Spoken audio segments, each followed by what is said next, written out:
physics Sarthi, Madhumita Mukherjee. I promise a better scoring in your physics. Question number 5 क्या बोल रहा है the electric field intensity outside a charged sphere of radius capital R at a distance r where छोटा r is greater than capital R. छोटा r is greater than capital R is आपका option दे दिया sigma r square by epsilon naught r square. B option is sigma r square divided by epsilon naught capital R square. C option is sigma r divided by epsilon naught capital R. D option is sigma r नीचे epsilon naught r छोटा r. चलो अभी देखते हैं इसको कैसे solve करते हैं. ठीक है, electric field intensity outside a charge sphere of radius R at a distance R. आपका ऑप्शन सिग्मा एप्सिलॉन इसमें दे दिया. सिग्मा क्या है बताया नहीं, मैं लिख देती हूँ surface charge density and epsilon not क्या है permittivity in free space. Free space मतलब वैक्यूम. एनीवे तो एक चीज देख लो, फील्ड इंटेंसिटी क्या होता है. फील्ड इंटेंसिटी एक चार्ज है, वो फील्ड बना रहा है, उस फील्ड का इंटेंसिटी चाहिए. हमने ना ग्रेविटेशन में भी ये वाला डिस्कस किया था, याद है. ग्रेविटेशनल फोर्स क्या होता है Gm1 m2 by r square. पता है ये सब. m1 and m2 are the two charges separated by a distance r. तो फोर्स होता है इतना. तो ग्रेविटेशनल फील्ड कितना होता है Gm1 by r square. याद है वो जो एक मास है, ये मास कितना फील्ड बना रहा है. दूसरा एक मास ऐसा है, तो फील्ड के कारण दोनों में एक फोर्स आ जाएगा. अगर ये वाला मास यूनिट मास है, इसका अगर मुझे फील्ड निकालना है तो मैं क्या करूंगी, इसका जो बाउंड्री है जिधर इसका इन्फ्लुएंस है उधर एक मैंने छोटा सा चार्ज यूनिट मास लेके आऊंगी. यूनिट मास के ऊपर ये जितना फोर्स अप्लाई करेगा that is the field. So unit mass m2 को आपने यूनिट मास बनाया तो 1 हो गया, दैट इज योर फील्ड. मतलब force experience by a unit mass. ठीक है, सेम कॉन्सेप्ट हम इधर यूज करेंगे. Force experience by unit charge. Coulomb law क्या बोलते हैं, कूलम लॉ तो याद कर लेते हैं. कूलम लॉ बोलते हैं K into K1 K2 by R square is your force. Q1 Q2 क्या है, Q1 है इधर, Q2 है इधर, separated by a distance R. Q1 is a charge, Q2 is a charge. Could be positive, could be negative, could be anything. दो similar kind of charge है तो repel करेगा, अगर एक पॉजिटिव एक नेगेटिव है तो अट्रैक्ट करेगा. लेकिन ये फोर्स ऑफ अट्रैक्शन या repulsion whatever be the case, that will be proportional to Q1 Q2 divided by R square. Simple square. Gravitation में जो था वही है, सिर्फ K is different. In this case K क्या होता है 1/4 pi epsilon naught होता है. इतना डरा वाला चीज होता है लेकिन होने का एक काम है.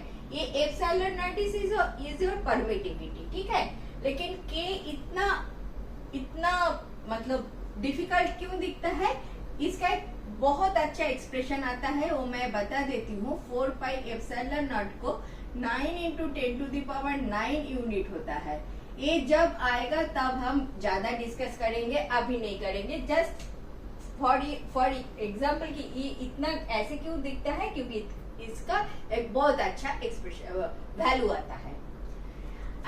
ठीक है, तो K इक्वल टू दिस आ गया. आपका ऑप्शन में एप्सिलॉन नॉट है तो मैं इसको रख लूंगी. This is your force. तो फील्ड क्या होगा, फील्ड होगा 1/4πε0 जो कांस्टेंट होते रहेगा। Q1 को Q1 रख लो, Q2 को 1 बना दो, Q2 equal to 1 unit charge कर लो divided by r²। This is your field. Force experienced by a unit charge because of charge Q1. Clear? This is clear.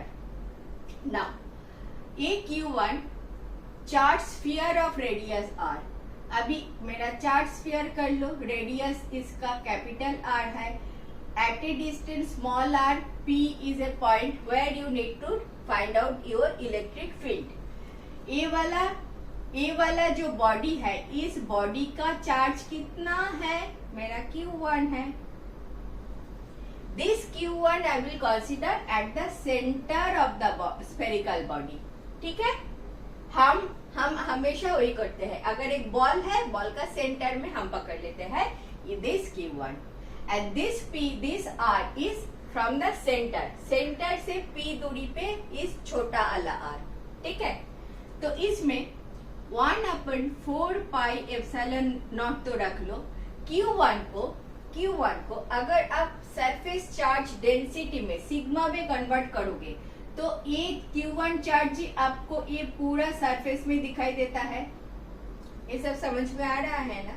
This surface का charge is Q1, inside charge क्या है Q1, वही Q1 बाहर गया। ठीक है, this Q1 appears as Q1। तो ये इसका पूरा सरफेस क्या होता है 4πR² into sigma, that is your Q1 in terms of sigma, नीचे r²। 4π निकल गया, सिग्मा बाय ε0 तो ले लो बाहर, रह गया r²/r²।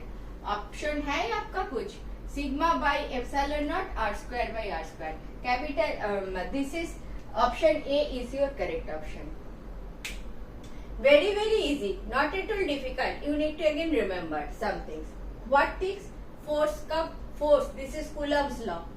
Q1 Q2 by r² into K। K is a constant which comes as 1/4πε0। ε0 is permittivity of free space। So Q1 field क्या होगा, Q2 को 1 बना दो, तो Q2 को 1 बनाया तो Q1/r² रह गया। Q1 को इन टर्म्स ऑफ सिग्मा लिखोगे तो 4πR² sigma. 4πR² is the total surface area into surface charge density. Area को चार्ज डेंसिटी से मल्टीप्लाई करोगे तो टोटल चार्ज आ जाएगा। That total charge is your Q1। That total charge we can consider concentrated at the center of the sphere।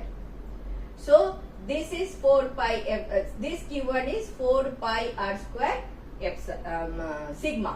Sigma is the charge density। तो ठीक है, 4π निकल गया, सिग्मा बाय ε0 बाहर आ गया, capital R² divided by small r²। This is your expression for electric field for a point at a distance छोटा r because of a charge sphere of capital R radius।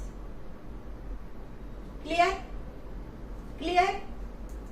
इससे ज्यादा मुझे इसमें बोलने का कुछ है नहीं, तुमको थोड़ा प्रैक्टिस करना पड़ेगा, क्योंकि इलेक्ट्रोस्टैटिक का सबसे डिफिकल्ट पार्ट मुझे जो लगता है ये वाला नोटेशन, जो सिग्मा दिखाई देता है, ये जो ε0 दिखाई देता है, ये थोड़ा सा कंफ्यूज कर देते हैं।